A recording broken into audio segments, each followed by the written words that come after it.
Before we begin, take a moment to notice how quiet Everest really is. Not the silence you hear in documentaries, but the kind that presses in on you, the kind that strips away confidence, ambition, and even certainty. Up here, the mountain doesn't announce danger, it waits. And that's what makes Everest so unforgiving to those who mistake experience for immunity. This story is not about records, fame, or heroic myths. It's about decisions made step by step, often under pressure, often with incomplete information. It's about how thin the margin for error becomes when oxygen is scarce, weather shifts without warning, and trust between teammates, guides, and oneself starts to fracture. On Ben's stories, we don't rush these moments. We slow them down. We examine what climbers believed was happening and what was actually unfolding around them. Because survival on Everest is rarely decided by a single mistake. It's shaped by a chain of choices, each one reasonable on its own, until suddenly there's no room left to turn back. Tonight's story follows that chain quietly, carefully from its first hopeful steps, to the moment the mountain reminds everyone who is in control. If you're ready, let's begin. The expedition began the way most Everest climbs do. Not with drama, but with routine. At base camp, Michael Turner blended easily into the controlled chaos of tents, radios, and rotating teams. He was in his early 40s, financially comfortable, physically fit, and deeply convinced that preparation could compensate for limited high-altitude experience. He had climbed Denali, he had summited Aconcagua, and most importantly, he had studied Everest extensively, at least on paper. Michael wasn't reckless. He asked questions. He followed schedules. But he also carried an unspoken assumption that modern Everest was a managed environment. Fixed ropes, weather forecasts, oxygen systems, and experienced Sherpa support together. They formed a safety net he believed was strong enough to catch almost any misstep. Among the Sherpa team was Tenzing Dorje, a veteran climber with over a decade on the mountain. Tenzing spoke little at base camp, but when he did, people listened. He paid close attention to weather patterns, turnaround times, and small behavioral cues, fatigue in a climber's walk, hesitation when adjusting gear, overconfidence disguised as optimism. From the start, Tenzing noticed something about Michael. Not arrogance exactly, but impatience. Michael was focused on outcomes, dates, summit windows, progress. He listened carefully to advice, then filtered it through his own expectation. The rotation climbs through the Khumbu icefall went smoothly. Camps were established and stocked. The team returned to base camp to rest and acclimatize. On the surface, everything was proceeding according to plan. But Everest rarely reveals its problems early. As the summit window approached, weather models began to diverge. One forecast suggested 3 days of relatively stable conditions. Another hinted at stronger winds arriving sooner than expected. For experienced climbers, this wasn't unusual, but it required restraint. At a briefing inside the mess tent, expedition leaders emphasized caution. Turnaround times were non-negotiable. Anyone not on the summit by early afternoon would descend, regardless of how close they were. Oxygen reserves were calculated with narrow margins. Michael nodded along. He understood the rules. But privately, he saw flexibility where others saw limits. For him, the summit wasn't just a goal, it was justification for the time, money, and risk already invested. Turning back early felt like failure, even if logic said otherwise. Tenzing noticed the shift during the push to Camp 3. Michael moved efficiently, but he pushed through moments when others paused. He brushed off minor discomforts. When asked how he felt, his answers became shorter, less descriptive. Or date alternators. Hastima viburio plau? Everest umaunable naalde, the stu guaus. At altitude, That's often the first warning sign. Above Camp 4, the air thinned dramatically. Every action required conscious effort. Simple tasks, adjusting a glove, clipping into a rope, demanded focus.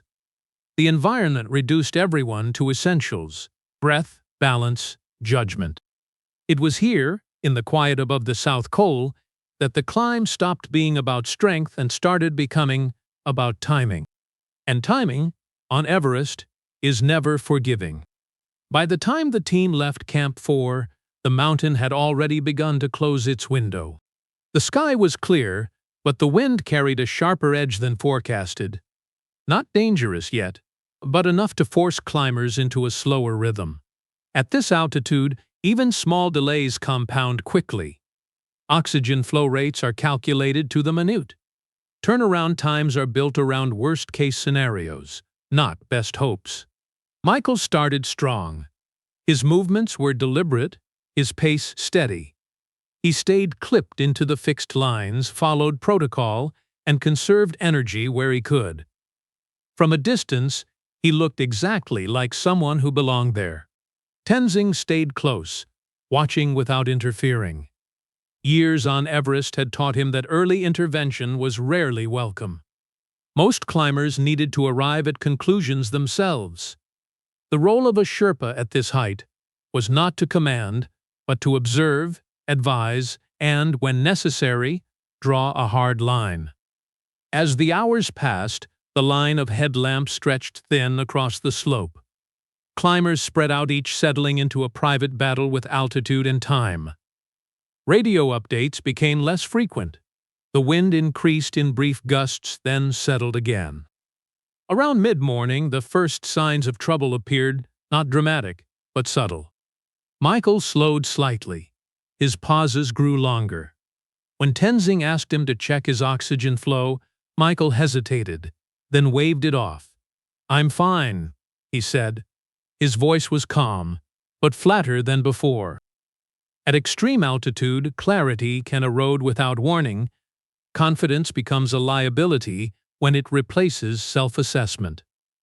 They continued upward. By early afternoon, they were behind schedule. Not dangerously so, but close enough to force a decision. Tenzing checked his watch, then the slope ahead. The summit ridge was visible, but farther than it appeared. On Everest, distance is deceptive. What looks like an hour can easily become 3. Tenzing stopped and spoke plainly. If they didn't reach a specific marker within the next 30 minutes, they would turn around. No debate, no exceptions.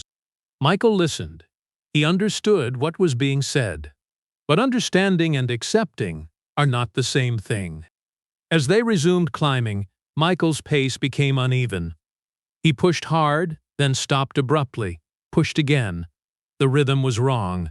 Tenzing recognized it immediately. The pattern of someone trying to outrun a clock instead of working with it.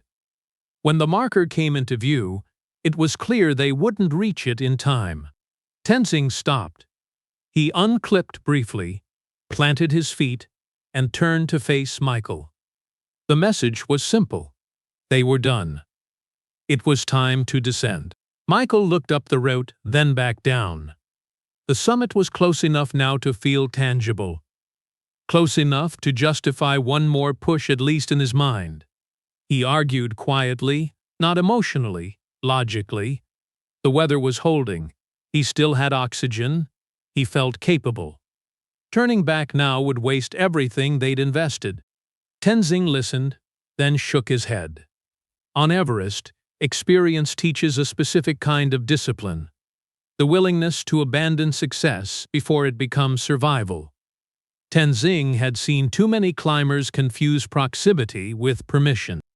The delay that followed was brief but costly. Minutes passed. The wind picked up again. Clouds began to move faster across the upper ridge.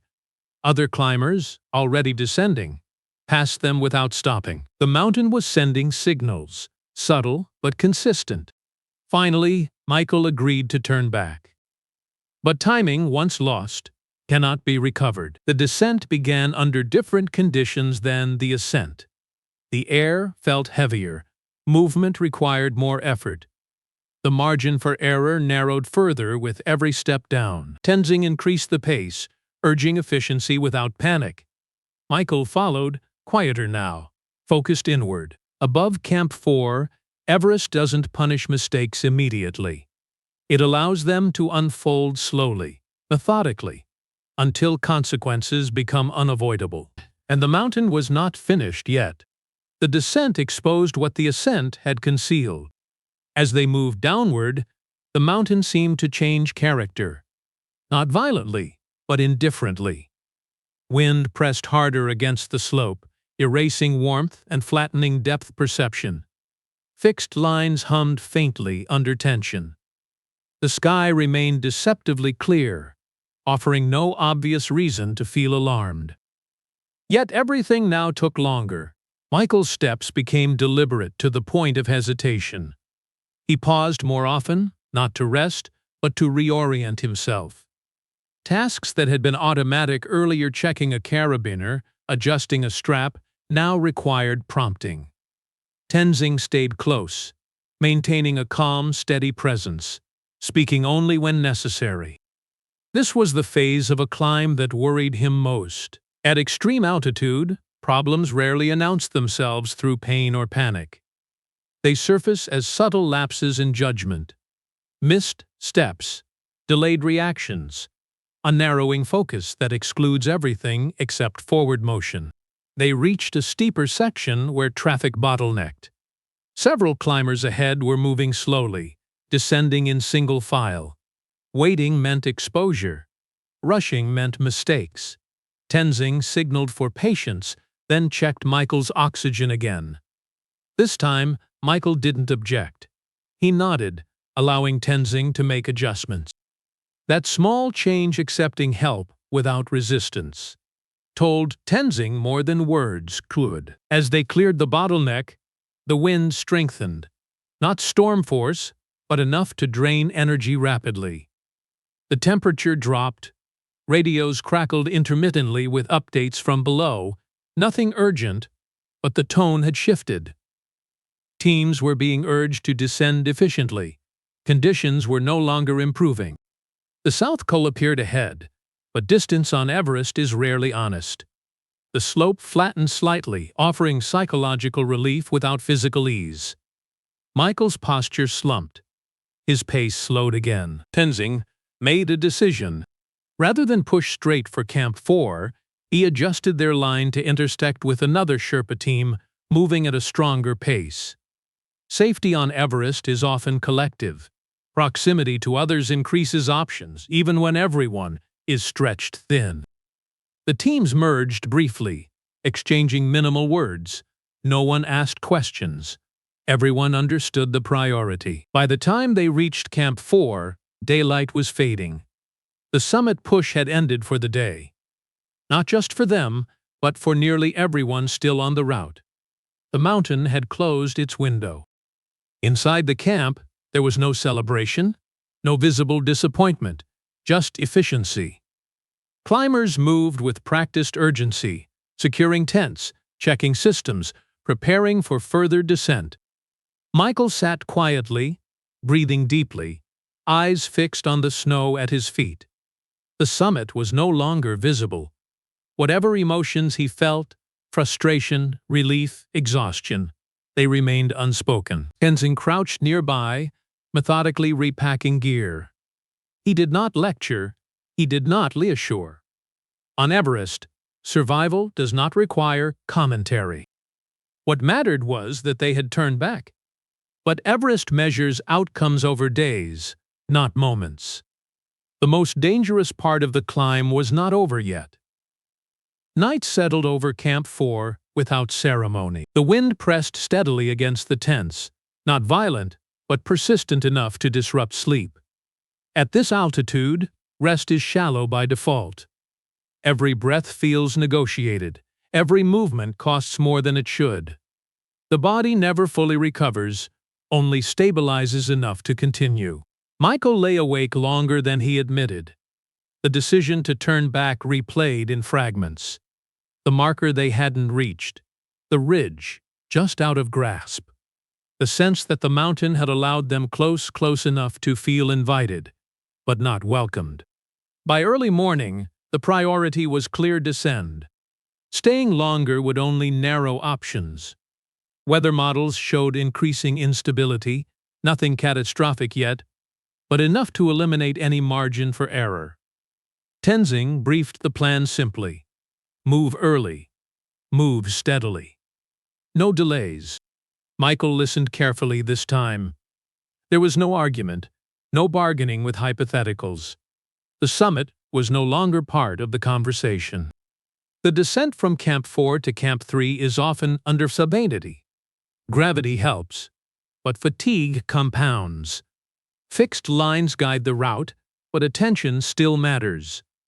A single lapse can trigger cascading problems, not dramatic ones, just small failures that add up. As they moved downward, the environment gradually became more forgiving. Oxygen levels improved slightly. The cold loosened its grip. Even so, Michael struggled to regain a consistent rhythm. His movements were cautious, almost conservative. Tenzing recognized the shift. Some climbers rebound quickly after turning back, others don't. The difference is rarely physical alone. Mental exhaustion can linger long after the body begins to recover. They paused periodically, not long enough to cool down, just enough to reset. During one stop, Michael finally spoke. He didn't mention the summit.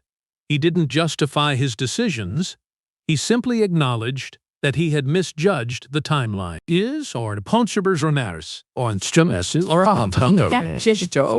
Ambition matters. Experience is not defined by success at the top, but by how accurately a climber reads the mountain, and how willing they are to revise their judgment when the reading is wrong. The remainder of the descent passed without incident, but not without effort. By the time they reached Camp 3, the strain was visible on everyone still moving on the route. Teams were spread thin, resources were finite. Everyone was focused inward. That night, conditions worsened higher on the mountain. Winds intensified. Snow drifted across sections of the route they had passed hours earlier. Radios carried updates fragmented, cautious, incomplete. From below, the summit ridge was hidden. Everest has a way of stripping away illusion. Up high, titles lose meaning. Experience narrows. The body speaks louder than ambition, and the mind learns its limits the hard way. In the death zone, there are no perfect decisions. Only the best ones a human can make with failing strength and incomplete time. The question of whether to leave someone behind is not a test of character in the way we imagine at sea level. Humility. Michael sat outside his tent, watching the clouds roll through the western Stelbut Kelalem. The mountain looked calm again, almost indifferent. He understood now what that calm meant. Everest does not reward ambition, it tolerates discipline. And even then, only temporarily. The climb was over. The lesson was not. By the time Michael reached lower camp, the mountain had already begun to recede. Not just in elevation, but in meaning. From here, Everest looked quieter, less imposing, almost reasonable. That illusion has misled generations of climbers. Distance softens memory, and survival has a way of disguising risk as resilience. But those who have spent enough time here understand the truth. The mountain does not change. Only perspective does. Michael would leave Everest without a summit photo, without a flag planted at the top. What he carried down instead was harder to define, but far more durable. He had seen how quickly confidence could drift into miscalculation, how easily ambition could overpower timing, how thin the line is between determination and refusal to listen. Tenzing said little as they descended toward base camp. He never framed the experience as failure. On Everest, that word has limited usefulness. What matters is alignment between the mountain, the weather, the body, and the clock. When even one of those falls out of sync, the correct decision is rarely dramatic. It is simply final. Later, back among the noise of base camp, the story would already begin to change. People would ask how close he got, how far he made it, whether he would try again. But those are the wrong questions. The more important one is quieter. Did the climber come back with a clearer understanding of why the mountain allows so few mistakes? Everest does not punish greed or reward humility in any moral sense. It operates without judgment. It responds only to physics, physiology, and time. Those who survive longest are not the strongest or the most driven, but the most disciplined. Michael learned that reaching the summit is not the moment that defines a climb. The defining moment comes earlier, when turning back still feels optional. On Everest, reaching the summit is optional. Coming back alive is not. If you value stories that focus on the decisions that matter most, when success and survival diverge, this is what we explore here on Ben Stories. Quiet moments, hard calls, and the lessons that stay long after the mountain fades from view.